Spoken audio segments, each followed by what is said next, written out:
Estate.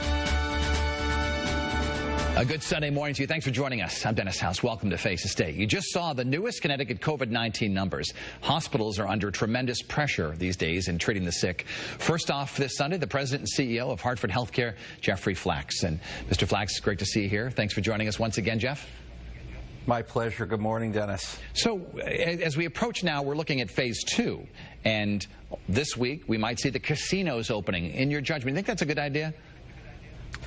Well, I think we have to continue to be cautious. We have better data than we've ever had before. You know, Dennis, the testing is so broad today. I mean, we alone at Hartford HealthCare have 9 testing centers set up daily and 2 mobile units that we deploy somewhere different each day. So we're able to see day to day what's the testing results telling us, what's the prevalence within the community, what's the activity within the different hospitals. So I'm encouraged in terms of the numbers are falling. I think the policies and procedures we've put in place are working.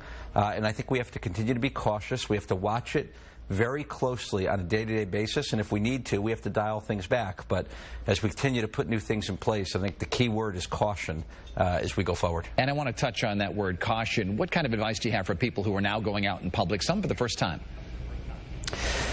Well, I think the issues around social distancing, the measures we're taking around wearing face masks, the importance of hand hygiene are all critical. We're seeing it in office buildings. We're seeing it in so many different settings. I'll tell you, we're advising most of the large employers now within the region around changing the physical aspects of their workplace, putting new procedures in place about break rooms, around elevators. These are all appropriate precautions to take during this time period. So I think people can re-enter, can go back out to different locations, but to use good judgment as they're doing it and to make sure that they're wearing their protections, and hand hygiene is really crucial. We've been getting some conflicting opinions on whether ordinary people who don't have any symptoms should go out and get tested for COVID-19 or perhaps take the antibody test. What advice does Hartford HealthCare give to those people? Both are available. So we have widespread testing available today. It's never been more accessible. It's never been easier to get. So for people who consult with their physician or their clinician and want testing even without symptoms, we encourage people to do that. And we're testing many more asymptomatic people, so people without symptoms than ever before. At the same point, you know, that tells you at that moment if you're carrying the virus in an active sense. But for people who want to see if they've had the test, the antibody test is an outstanding solution, and we're seeing widespread use of the antibody test also. What kind of criteria is used to officially declare the pandemic over when that should happen? You know, I don't know if I know the specific answer to that. I think what's key is to see a few different measures. So one is what's the positive incidence based on the widespread testing we're doing, and to see when that, you know, when and how we see is there still COVID in our communities. Secondly, are people being admitted to the hospital and are showing up COVID positive? So to me, those are 2 important measures that we're looking at very closely. But absent a vaccine, you know, we're preparing certainly from a health standpoint to ensure that we can care for people who are COVID positive and at the same point do all the services that are essential to the community that are necessary to care for the health and well-being of all people at all times. As you know, right now, people are wearing masks at Hartford HealthCare when they work at the hospital, and visitors are not allowed. When do we see some of this loosening up a little bit and changing?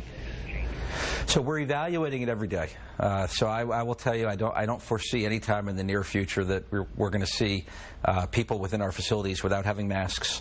Dennis, we still do temperature checking. We still do a series of questions and a screening process for everyone who enters our building every day. And any patient today who's having a planned surgical procedure, 3 to 5 days in advance is having COVID-19 testing. So we're going to maintain those precautions, I think, for the foreseeable future.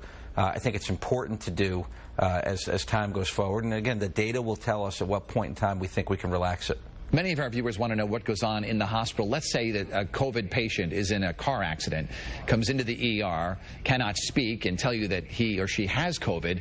What kind of testing is done to determine whether this person could be putting others at risk? Yeah, so we are effectively testing every patient, but we also have precautions in place now in terms of how we segregate patients, all the personal protective equipment that each one of our staff members wears, the different personal protective equipment that we actually have patients wear. So these measures are working.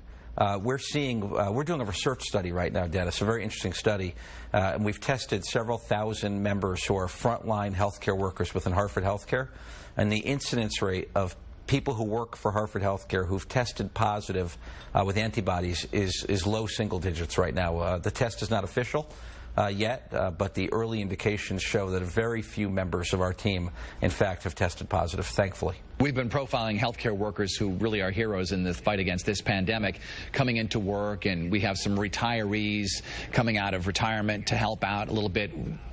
In terms of people applying for jobs, wanting to go into the healthcare industry and perhaps work at Hartford Hospital, have you seen an uptick in this, or is it kind of flat? We have. We've started to see an uptick. Look, has there ever been a better time to work in healthcare? I mean, the work that we do is so critical. It's so important. And we're seeing that there's a calling. People realize that they can make a difference. They can contribute to our community, to society, and to help people where they're most vulnerable. So thankfully, we are seeing a greater interest in people going into healthcare. And I also hope, Dennis, it's going to carry over to our education and training programs as time goes forward. And in terms of the number of people who've come out of retirement, was there that surge that you talked about, that so many people wanted to do it? Yeah, there were many people, and it's been critically important to us. We had so many people help, and also, Dennis, one of the great stories is there's so many different people. We have cardiologists who were working in an office for 30 years who came back in and worked in critical care units, anesthesiologists who were redeployed to oversee all the ventilator-dependent patients. I mean, there's so many examples of people who were retired coming into the workforce that then enabled other people to go into different positions.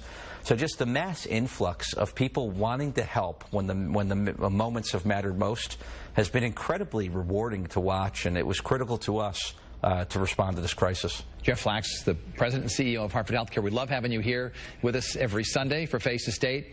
But of course, we all hope for that day to come when the pandemic is over and we no longer need your insight every week. But thank you very much for being with us, and enjoy the rest of your weekend. You too. Thanks so much, Dennis.